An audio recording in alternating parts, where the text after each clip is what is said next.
Hello everyone, welcome back to my channel.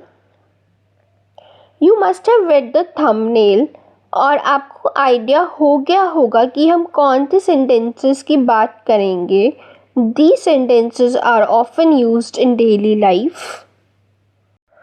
The first sentence is चप्पलें उल्टी पड़ी हैं.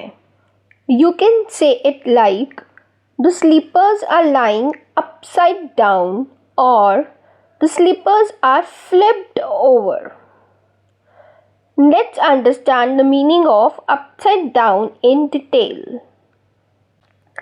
Upside down means that something is turned over so that the top is at the bottom and the bottom is at the top. It means something is in the opposite or wrong position. In simple words, यानी जो चीज़ जिस तरह होनी चाहिए वो उससे उल्टी हो जाए. Let's see more situations where this word is used. बच्चे ने किताब उल्टी पकड़ी हुई है. The child is holding the book upside down.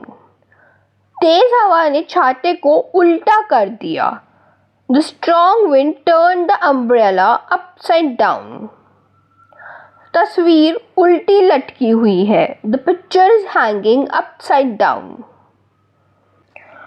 Turn the ice cube tray upside down and give it a gentle tap. अब ये सेंटेंस तब आता है जब आइस क्यूब ट्रे में से आइस निकल नहीं रही होती ईजिली. तब हम उसे उल्टा करके ठक ठक टैप टैप करके निकालते हैं. Then for this situation we can say turn the ice cube tray upside down and give it a gentle tap.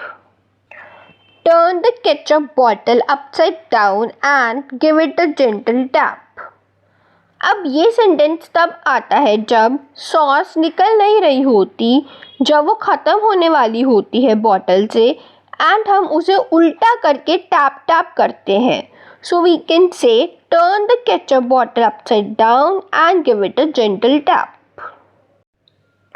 अब अगर हमें बोलना हो उसने शर्ट उल्टी पहनी है, तब हम ये नहीं बोलेंगे he is wearing his shirt upside down. ये गलत है. हम बोलेंगे he is wearing his shirt inside out. क्योंकि क्लोथ्स के साथ अपसाइड डाउन नहीं आता. क्लोथ्स के साथ इनसाइड आउट आता है जब हमें ऐसे बोलना हो उसने शर्ट उल्टी पहनी है. Let's see more sentences of it. जेब को उल्टा करके खाली करो या जेब उलट कर खाली कर दो, दोनों एक ही बात है. So we can say it like empty your pocket by turning it inside out. कपड़े धोने से पहले उन्हें उल्टा कर लो. Turn the clothes inside out before washing them. Now the sentence for you is उसने स्वेटर उल्टा पहना है. Let me know how you will say this in the comment section below. If you like the video, please don't forget to like and subscribe. That's all for this video. See you in the next video. Bye bye.